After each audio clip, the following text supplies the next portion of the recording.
Welcome to K Times news బులెటిన్ల ముందుగా headlines. ప్రపంచవ్యాప్తంగా ఘనకీర్తి చాటుకునేలా శ్రీ ఓరుగల్లు భద్రకాళి దేవాలయం మాడవీధులు గోపురాలతో విరిచిలేందుకు ముస్తాబు.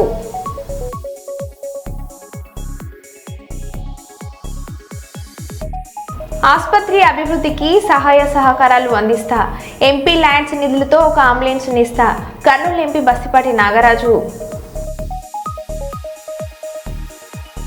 మహిళల స్వయం అభివృద్ధికి రాష్ట్ర ప్రభుత్వం ప్రత్యేక చర్యలు తీసుకుంటుంది. రాష్ట్ర పరిశ్రమల శాఖ మంత్రి టీజీ భరత్. మంచిర్యాల గోదావరి తీరాన మహాప్రస్థానాన్ని ప్రారంభించిన మంచిర్యాల ఎమ్మెల్యే కొక్కిరాల ప్రేమ్సాగర్ రావు. క్యాతన్పల్లి రైల్వే ఓవర్ బ్రిడ్జ్ ని ప్రారంభించిన పెద్దపల్లి ఎంపీ గడ్డం వంశీకృష్ణ, ఎమ్మెల్యే వివేక్ వెంకటస్వామి. ఇక వివరాల్లోకి వెళ్తే, తెలంగాణ రాష్ట్రంలో 12 విశ్వవిద్యాలయంలో పనిచేస్తున్న పార్ట్ టైం అధ్యాపకుల సమస్యల సాధనకు ఈ నెల 12న సెక్రటరేట్ కార్యక్రమాన్ని నిర్వహిస్తున్నట్లు కాకతీయ విశ్వవిద్యాలయం పార్ట్ టైం అధ్యాపకుల సంఘం అధ్యక్షుడు డాక్టర్ వై రాంబాబు తెలిపారు. కేయూ అతిథి గృహంలో నిర్వహించిన మీడియా సమావేశంలో రాంబాబు మాట్లాడారు.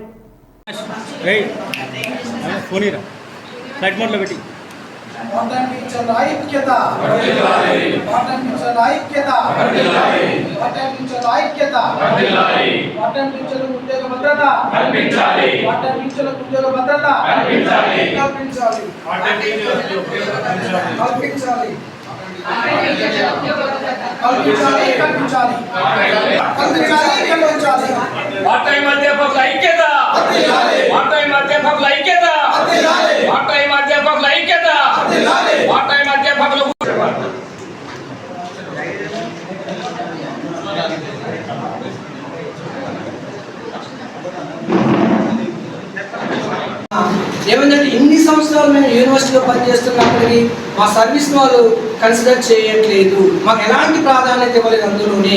కాబట్టి దానివల్ల మేము ఇన్ని సంవత్సరాలు పనిచేసిన కాబట్టి మేము నష్టపోతున్నాం.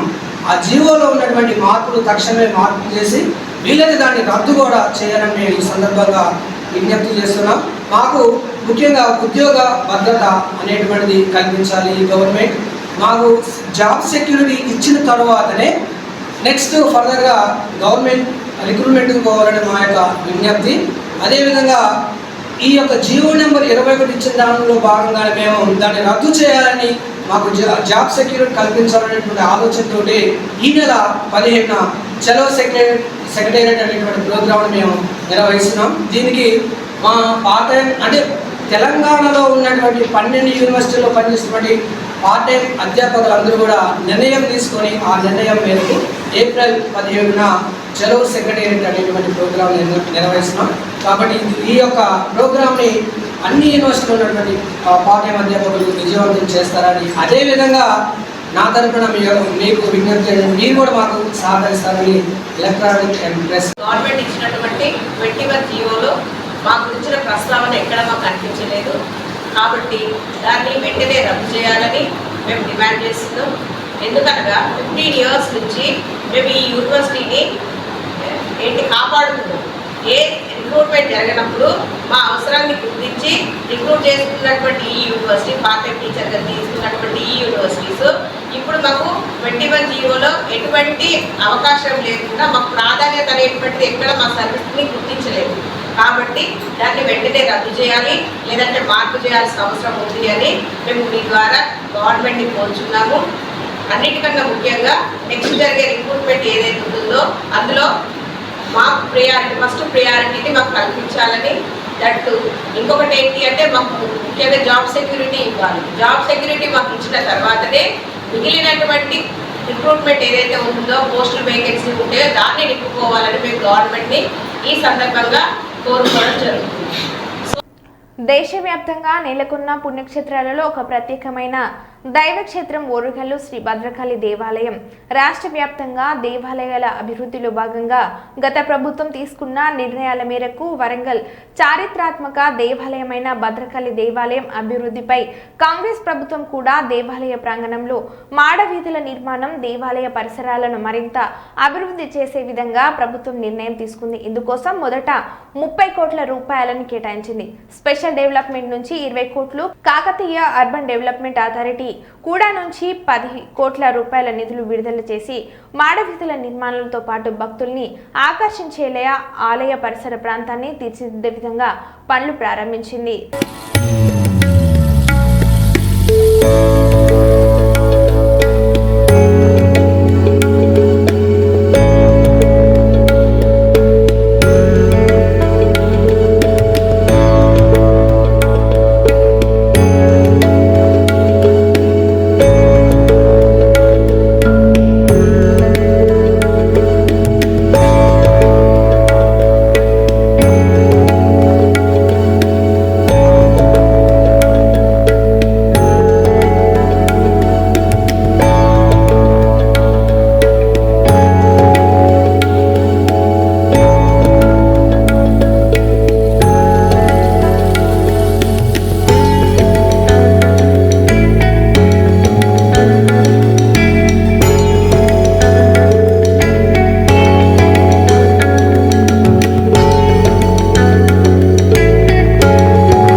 ఎన్సీపీఐ రాష్ట్ర కార్యదర్శి గోదగాని రవి మాట్లాడుతూ వీర తెలంగాణ రైతాంగ సాయుధ పోరాట యోధుడు, అసెంబ్లీ టైగర్, ఎంసీపీఐ వ్యవస్థాపక నేత, అమరజీవి కామ్రేడ్ మద్దికాయల ఓంకార్ శత జయంతి ప్రారంభోత్సవాలు ప్రారంభ సభ మే 12వ తేదీన మచ్చపు స్తూపం వద్ద జరుగుతుంది.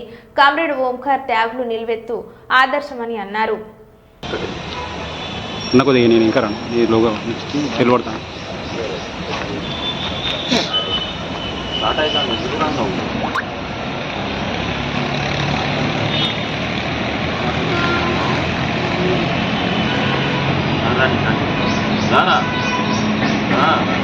సీరియస్ మాట్లాడు.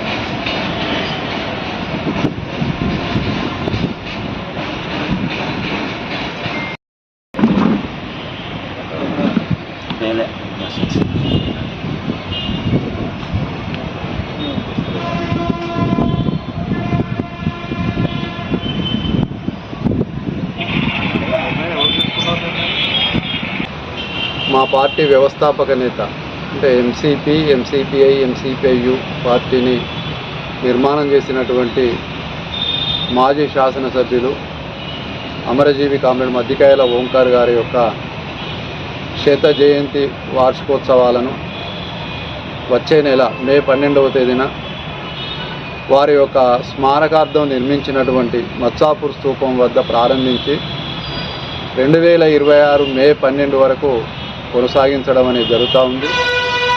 ఆ ముగింపు సభను నర్సంపేట ఓంకార్ గారు 5 టర్ములు గెలుపొందినటువంటి నర్సంపేట నియోజకవర్గంలో ముగింపు చేయాలని చెప్పి పార్టీ రాష్ట్ర కమిటీ నిర్ణయం చేయడం అనేది జరిగింది. కామ్రేడ్ ఓంకార్ గారు 1926 మే 12వ తేదీన నాటి ఉమ్మడి నల్గొండ జిల్లా ఆత్మకూరు ఎస్ మండలం ఏపూరు గ్రామంలో జన్మించారు. వారు 15వ ఏటనే ఆర్య సమాజం యొక్క ప్రభావితమై ఆంధ్ర మహాసభకు వాలంటీర్గా చేరి ఆంధ్ర మహాసభ యొక్క కార్యక్రమాల ద్వారా ప్రారంభమైనటువంటి వెట్టి చాకిరీ వ్యతిరేక భూస్వామ్య వ్యతిరేక పోరాటంలో వారు ప్రధానమైనటువంటి పాత్ర నిర్వహించడం జరిగింది.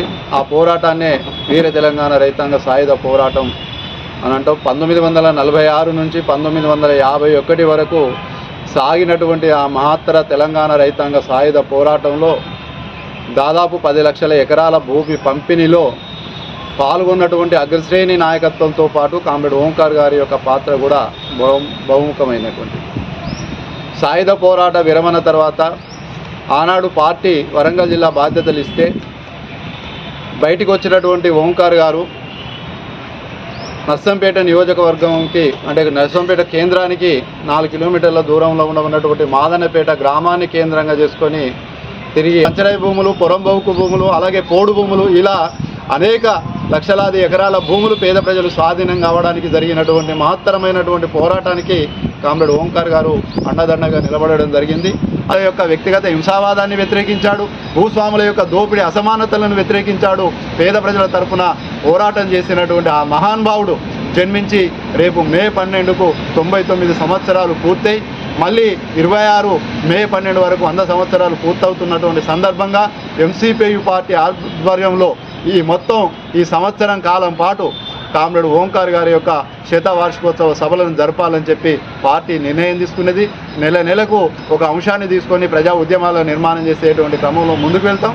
ఆ క్రమంలో మత్సాపురంలో మే 12వ తేదీన జరుగుతున్నటువంటి భారీ బహిరంగ సభకు ప్రజలంతా పెద్ద ఎత్తున కదిలి రావాలని చెప్పి విజ్ఞప్తి చేస్తున్నాం.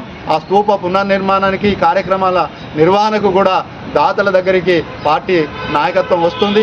వచ్చినటువంటి వాళ్లకు అన్ని రకాల సహాయ సహకారాలు అందించాలని చెప్పి కోరుతూ ఎంసీపీయు పార్టీ నిర్మాణంలో కీలక పాత్ర నిర్వహించినటువంటి పార్టీ వ్యవస్థాపక నేత కామ్రేడ్ ఓంకార్ గారికి వారసులమైనటువంటి మేము వస్తున్నాం, మమ్మల్ని ఆదరించండి అని చెప్పి ప్రజలకు విజ్ఞప్తి చేస్తా ఉన్నాం. గాదగొండ రవి, ఎంసీపీయు పార్టీ తెలంగాణ రాష్ట్ర కార్యదర్శి.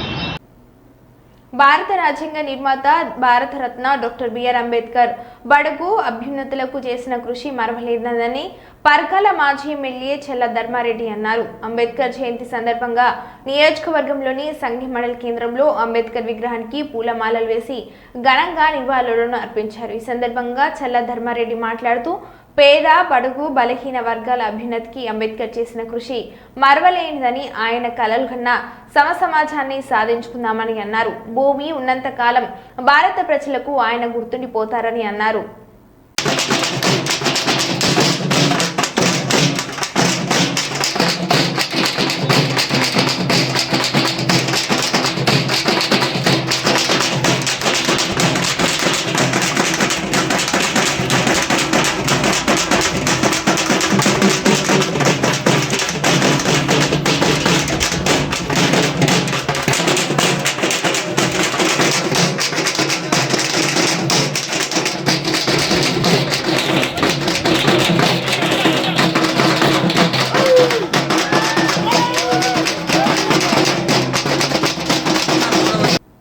జనగామ జిల్లా దేవరుప్పుల మండల కేంద్రంలో మాజీ మంత్రి ఎర్రబెల్లి దయాకర్ రావు కుల సంఘాల చేతుల మీదుగా అంబేద్కర్ విగ్రహ ఆవిష్కరణ. మాజీ మంత్రి ఎర్రబెల్లి దయాకర్ రావును అడ్డుకున్న పోలీసులు అంబేద్కర్ విగ్రహ ఆవిష్కరణలో కుల సంఘాలకు పోలీసులకు మధ్య తోపులాట. అంబేద్కర్ విగ్రహానికి పూలమాలలు వేసి నివాళులు అర్పించిన మాజీ మంత్రి ఎర్రబెల్లి దయాకర్ రావు కుల సంఘాల నాయకులు.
ముఖ్యమంత్రి గారు మమ్మల్ని పర్మనెంట్ చేయండి. హెచ్ఎంఎస్ జైపూర్ మండలంలోని సింగరేణి థర్మల్ పవర్ ప్రాజెక్టు నందు పనిచేసిన భూ నిర్వాసితులను కాంట్రాక్టు కార్మికులను ఇటీవల యాదాద్రి భువనగిరి జిల్లాలో ఏర్పాటు చేసిన విద్యుత్ సంస్థలలో పర్మనెంట్ కార్మికులను నియమించిన విధంగా ఎస్టీపీసీ నందు కూడా వెంటనే పర్మనెంట్ చేయాలని రాష్ట్ర ముఖ్యమంత్రి రేవంత్ రెడ్డి మరియు ఉప ముఖ్యమంత్రి బట్టివీర్ కుమార్లకు హెచ్ఎంఎస్ యూనియన్ పక్షాన విజ్ఞప్తి చేస్తూ ఉన్నాం. మరియు ఎస్టీపీపీ ఏర్పాటు చేసినప్పటి నుండి మండలంలోని పెగడపల్లి గ్రామం పూర్తిగా ప్లాంట్ ద్వారా వెలువడే దుమ్ము ధూళి రసాయనాల ద్వారా కలుషిత వాతావరణం చెంది భవిష్యత్తులో ఇక్కడి ప్రజలు క్యాన్సర్తో పాటు అనేక రకాల రోగాల బారిన పడే ప్రమాదం ఉందని నివేదికలు బయటపడ్డాయి. కావున ముఖ్యమంత్రి రేవంత్ రెడ్డి గారు స్పందించి పెగడపల్లి గ్రామాన్ని R&R పరిధిలోకి తీసుకువచ్చి అన్ని సౌకర్యాలు కల్పించాలని వారు విజ్ఞప్తి చేయడం జరిగింది. స్కిల్ ఉన్నప్పటికీ కూడా స్కిల్డ్ ఉన్న వాళ్ళకు అన్స్కిల్డ్ ఉన్న వాళ్ళకు అంతకంటే అధ్వానమైన జీతం ఇట్లా ఇచ్చుకుంటూ అనేక సంవత్సరాలుగా దోపిడీకి పాల్పడతా ఉన్నారు. చట్ట ప్రకారం 8.33 బోనస్ గత 2016 నుండి కూడా ఇప్పటి వరకు కూడా ఇక్కడ ఉన్నటువంటి కాంట్రాక్టర్లు అందరి కార్మికులందరి నోటికాడు బుక్క లాక్కొని ఇప్పటి వరకు దగ్గర పెట్టుకొని దాన్ని పరిష్కారం చేస్తలేరు. సింగరేణి యాజమాన్యానికి అనేక సార్లు చెప్పినాం, అనేక సార్లు మనం మెమోరాండాలు ఇచ్చినాం, ఒకరోజు టోకెన్ సభ చేసినాం. అయినప్పుడు కూడా ఈడీలు ఎవరైతే ఉంటారో ఉన్నతాధికారులు వాళ్ళ దృష్టికి తీసుకుపోయిన తర్వాత మేము తప్పకుండా పరిష్కారం చేస్తామని చెప్పి ఆ తర్వాత 2 నెలలకు 15 రోజులకు వాళ్ళు ట్రాన్స్ఫర్ కావడం, ఆ తర్వాత మళ్ళా కొత్తగా వస్తే ఆయనకు మళ్ళీ మనం కొత్త కథ చెప్పాల్సినటువంటి పరిస్థితి ఏర్పడతా ఉన్నది. ఎవరు వచ్చినా కానీ కాంట్రాక్ట్ కార్మికుల సమస్యలను పట్టించుకోవడం లేదు. కాబట్టి ఇప్పుడు మన ప్రధానమైన డిమాండ్ ఏమిటంటే చట్ట ప్రకారం ఈ జైపూర్ మండలంలో ఉన్నటువంటి ఎస్టీపీపీలో ఈ ఎస్టీపీపీకి సంబంధించినటువంటి భూములు త్యాగం చేసినటువంటి రైతుల కుటుంబ సభ్యులు ఎవరైతే ఎస్టీపీపీలో పనిచేస్తా ఉన్నారో చట్ట ప్రకారం బేషరతుగా వాళ్ళందరినీ పర్మనెంట్ చేయాలని చెప్పేసి మనం డిమాండ్ చేస్తా ఉన్నాం. ఇప్పుడున్నటువంటి ప్రభుత్వం గౌరవ ముఖ్యమంత్రి భువనగిరి యాదాద్రి జిల్లాలో పవర్ ప్లాంట్ ఏర్పాటు చేసి అందులో గోదార్ఖని ఐఎఫ్టియు కార్యాలయంలో జరిగిన ఐఎఫ్టియు జిల్లా కమిటీ సమావేశంలో జాతీయ ప్రధాన కార్యదర్శి టి శ్రీనివాస్ పాల్గొని మాట్లాడుతూ ఐరోపాలో పెట్టుబడిదారీ వర్గం ఫ్యూడలిజాన్ని ధ్వంసిస్తూ పారిశ్రామిక విప్లవానికి సారథ్యం వహించింది. నూతన పారిశ్రామిక కార్మిక వర్గం ఉనికిలోకి వచ్చింది.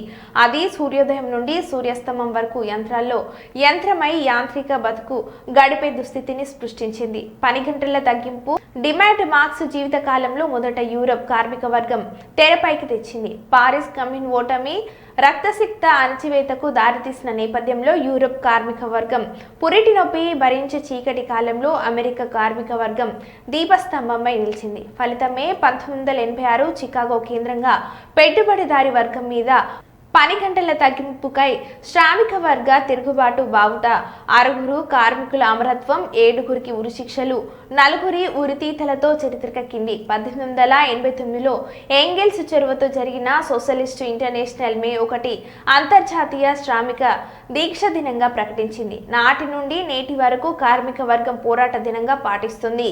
రక్త తర్పణలు, ప్రాణత్యాగాలు చేసింది. 8 గంటల పనిదినం సాధించింది.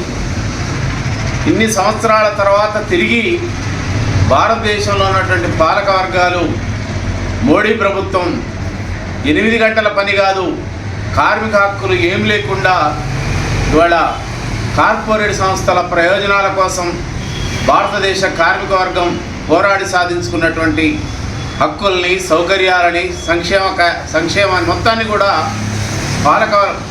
కార్పొరేట్లకు తాకట్టు పెట్టే విధంగా 4 లేబర్ కోడ్లను తీసుకొస్తూ ఉంది.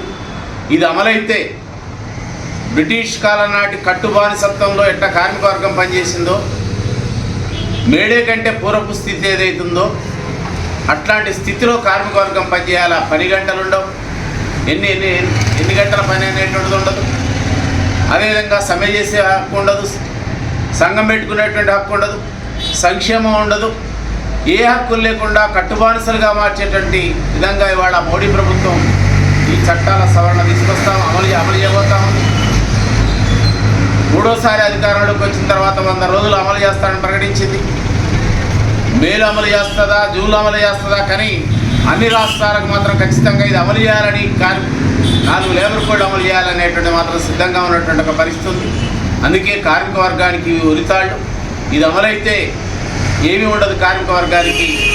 కనుకనే ఈ కార్మిక వర్గం అంతా కూడా ఈ 4 లేబర్ కోడ్లకు వ్యతిరేకంగా ఉద్యమాల్లో పాల్గొనాలని IFT జాతీయ కమిటీ పిలుపునిస్తూ ఉంది. తెలంగాణ ఉద్యమ నేత మాజీ ముఖ్యమంత్రి కేసీఆర్ అధ్యక్షతన ఈ నెల 27న ఉమ్మడి వరంగల్ జిల్లా ఎల్కొర్తుర్తి వేదికగా జరిగే బీఆర్ఎస్ రజతోత్సవ సభ కోసం పెద్దపల్లి జిల్లా రామగుండం నియోజకవర్గం పరిధిలోని ఆటో యూనియన్లు ఆధ్వర్యంలో సేకరించిన 50,000 రూపాయల విరాళాలను రామగుండం మాజీ ఎమ్మెల్యే కోరుకంటి చందర్ను యూనియన్ నాయకులు అందజేశారు. ఈ సందర్భంగా చందర్ మాట్లాడుతూ గత బీఆర్ఎస్ ప్రభుత్వం ఆటో డ్రైవర్ల సమస్యల పరిష్కారానికి సహాయ సహకారాలు అందించారని అన్నారు. ఈ నెల 27న చెలో వరంగల్ పేరున ఎల్కతుర్తిలో జరిగే రజతోత్సవ సభకు పెద్ద సంఖ్యలో పాల్గొని విజయవంతం చేయాలని కోరగా సభను విజయవంతం చేయడంతో పాటు తమ వంతుగా ఆర్థిక సహాయాన్ని అందజేస్తామని 50,000 రూపాయల విరాళాన్ని అందజేయడం అభినందనీయమని చందర్ పేర్కొన్నారు. మళ్లీ బీఆర్ఎస్ పార్టీ అధికారంలోకి వస్తుందని, ప్రభుత్వం ఏర్పడగానే ఆటో డ్రైవర్ల అభ్యున్నతికి మరింత కృషి చేస్తామని తెలిపారు.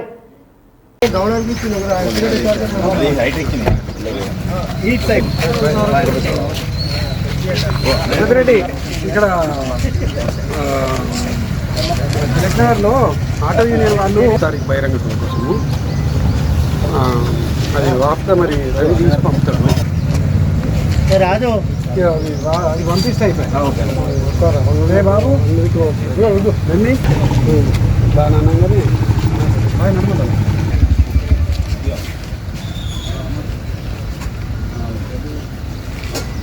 హలో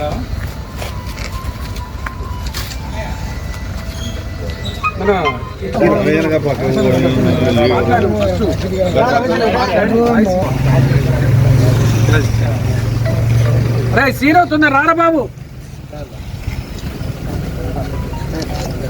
ఉరికిరా.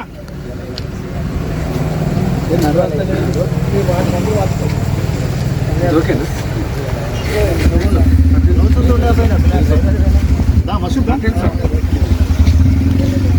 రామగుండం నియోజకవర్గంలో రజతోత్సవ సభను విజయవంతం చేయడం కోసం ఈ పారిశ్రామిక ప్రాంతంలో ఉన్నటువంటి ఆటో యూనియన్లకు సంబంధించిన డ్రైవర్ మిత్రులందరూ కూడా రావాలని మేము పిలిపించినటువంటి నేపథ్యంలో మేము రావడంతో పాటు ఆ యొక్క రజతోత్సవ సభకు కేసీఆర్ గారు ఆనాడు మాకు అనేక విధాలుగా సహకారం చేసిండ్రు. ఆ సభను విజయవంతం చేయాల్సినటువంటి బాధ్యత మా అందరి మీద ఉన్నది కాబట్టి 50,000 రూపాయలు ఆ యొక్క రజతోత్సవ సభను విజయవంతం చేయడం కోసం మీరు ఖర్చులుగా వాడండి. ఆ యొక్క రజతోత్సవ సభకు మాకు బస్సులను ఏర్పాటు చేయండి. ఆ బస్సులలో మేమందరం కూడా వస్తామని చెప్పేసి అలా వాళ్ళు 50,000 రూపాయల విరాళాన్ని అందియడం చాలా సంతోషకరం. ఈరోజు ఒక ఉద్యమ స్ఫూర్తి ఆనాడు తెలంగాణ రాష్ట్రం ఏర్పడాలని ఏ విధంగా అయితే ఉద్యమ స్ఫూర్తిని ప్రజలు ప్రదర్శించారో ఈరోజు రజతోత్సవ సభను విజయవంతం చేయాలి. ఆ యొక్క రజతోత్సవ సభలో కేసీఆర్ గారు చెప్పేటువంటి మాటలను వినాలి. మళ్ళీ మాకు కేసీఆర్ గారి పాలన కావాలని మా వంతు బాధ్యతగా ఆ సభకు వచ్చి కేసీఆర్ గారికి మద్దతు తెలుపుదామని చెప్పేసి ప్రతి ఒక్కరూ కదులుతున్నటువంటి ఈ యొక్క నేపథ్యంలో ఒక పండుగ ఈ యొక్క 25 ఏళ్లలో అడిగెడుతున్నటువంటి బీఆర్ఎస్ పార్టీ ఒక పండుగ వాతావరణంలో జరుగుతున్నటువంటి ఈ యొక్క రజతోత్సవ సభకు గొప్పగా ఈరోజు ఆటో యూనియన్ మిత్రులు 50,000 విరాళం ఇవ్వడం అనేది చాలా సంతోషం. తప్పకుండా ఈ తెలంగాణ రాష్ట్రంలో ఆటో డ్రైవర్లను కడుపులో పెట్టుకున్నటువంటి సాదుకున్నటువంటి నాయకుడు కేసీఆర్ గారు మాత్రమే. తప్పకుండా రాబోయే కాలంలో కేసీఆర్ గారు ప్రభుత్వం వస్తుంది. తప్పకుండా ఆటో యూనియన్ ఆటో డ్రైవర్లను ఆటో ఓనర్లను తప్పకుండా ఈ ప్రభుత్వం కడుపులో పెట్టి సాదుకుంటుంది. కేటీఆర్ గారికి ఈ సందర్భంగా మేము ప్రత్యేకమైనటువంటి కృతజ్ఞతలు ఈ సందర్భంగా తెలియజేస్తా ఉన్నాం. మరో బులెటిన్లో మళ్ళీ కలుద్దాం. Stay tune.